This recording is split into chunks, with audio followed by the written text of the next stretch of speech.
Allah subhanahu wa ta'ala ordonne à ses serviteurs croyants de l'évoquer et d'évoquer sa mention fréquemment.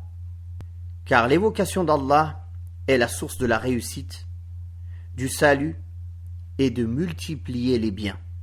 Il les met en garde par la même occasion contre le fait de se laisser distraire par leurs biens et leurs enfants de son rappel. Car l'amour des richesses et des enfants est une nature innée chez la plupart des gens, au point de le faire passer devant l'amour d'Allah, subhanahu wa ta'ala, ce qui sera la source de leur grande perte. C'est pour cela qu'Allah ta'ala dit, ceux qui agissent ainsi, qui se laissent distraire par leurs richesses, par leur travail, par leurs enfants, par leurs femmes, du rappel d'Allah subhanahu wa ta'ala, seront les véritables perdants, qui perdront la félicité éternelle et le bonheur permanent, car ils ont préféré ce qui est éphémère à ce qui est éternel. Allah subhanahu wa ta'ala a dit dans un autre verset, dans le sens, vos biens et vos enfants sont une tentation, alors qu'Allah possède une grande récompense auprès de lui. Une personne questionne, comment faire pour que l'amour de nos enfants, nos femmes, nos maris ne nous distrait pas du rappel d'Allah et des adorations?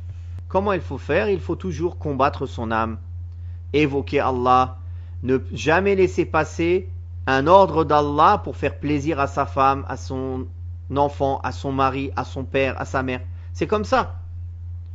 Par exemple, quelqu'un joue avec ses enfants et à la prière en groupe. Il continue à jouer avec ses enfants au lieu d'aller à la prière en groupe. Ça, c'est un indicateur. Donc, la première des choses, c'est que on combatte notre âme à toujours faire passer les obligations religieuses avant qui que ce soit. Avant notre propre personne et avant nos enfants, avant nos femmes, avant nos parents, avant qui que ce soit.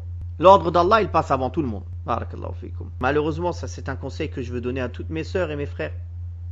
Il y a une très très très grande négligence avec les enfants.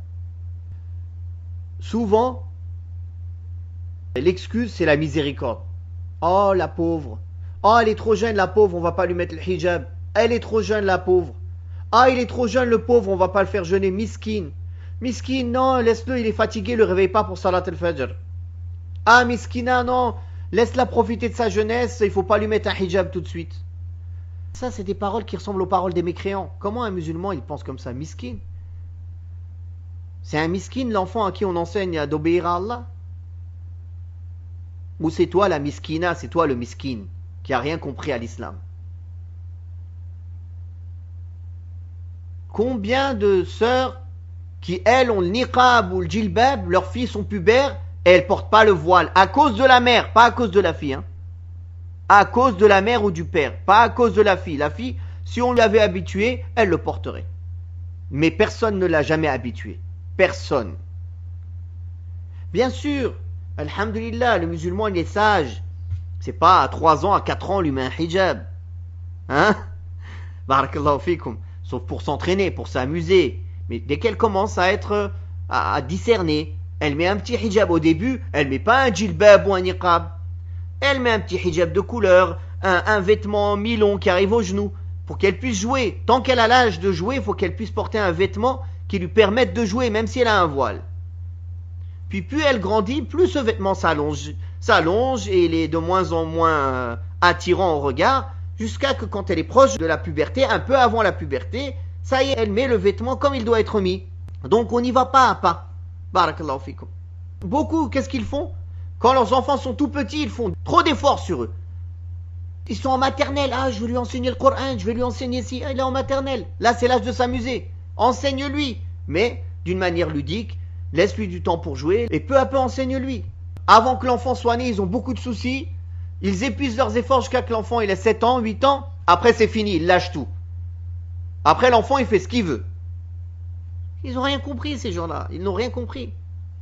Pourquoi gâcher tous vos efforts?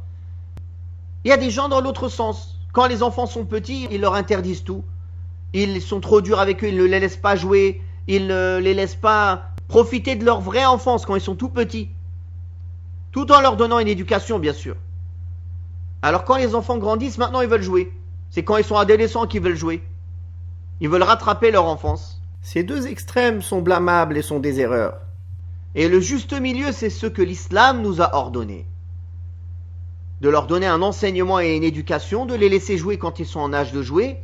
Et plus ils grandissent, plus on leur ordonne de faire des ordres religieux. On les appelle à salat à 7 ans. Filles ou garçons. À 7 ans, on les appelle à salat. C'est l'obligation des parents. À 7 ans. Chaque salat à l'heure. Sauf si vraiment Maghrib et l'Isha est beaucoup trop tard et qu'ils doivent dormir. Ils font Maghrib et l'Isha, ils dorment. D'accord, ils sont petits, il n'y a pas de problème. Puis l'habillement, puis les politesses, puis le hijab, la pudeur.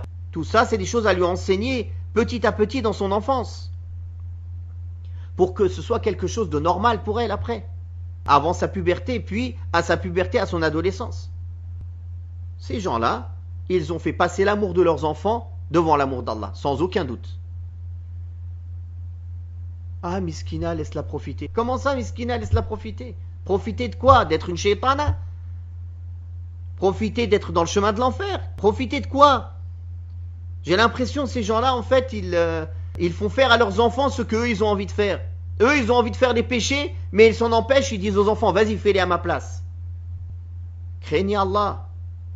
Vous serez questionné sur chacun de vos enfants. Wallahi, vous allez en pleurer des larmes de sang. Tous ces frères et ces sœurs qui négligent l'éducation de leurs enfants. Et qui soi-disant par miséricorde, non miskin, laisse-le, le réveille pas. Non miskina, laisse-la, lui mets pas le hijab. Non miskin, quel miskin? C'est toi le miskin. Réveillez-vous, barakallahu fikum. Ça aussi, c'est un des effets de rester au milieu des kuffars. Vous commencez à penser exactement comme eux. Et ça, on le voit de plus en plus, que les musulmans en France pensent de plus en plus comme les kuffars, sur toute chose. À force d'être mélangés avec eux et de rester avec eux tout le temps. Barakallahu fikum.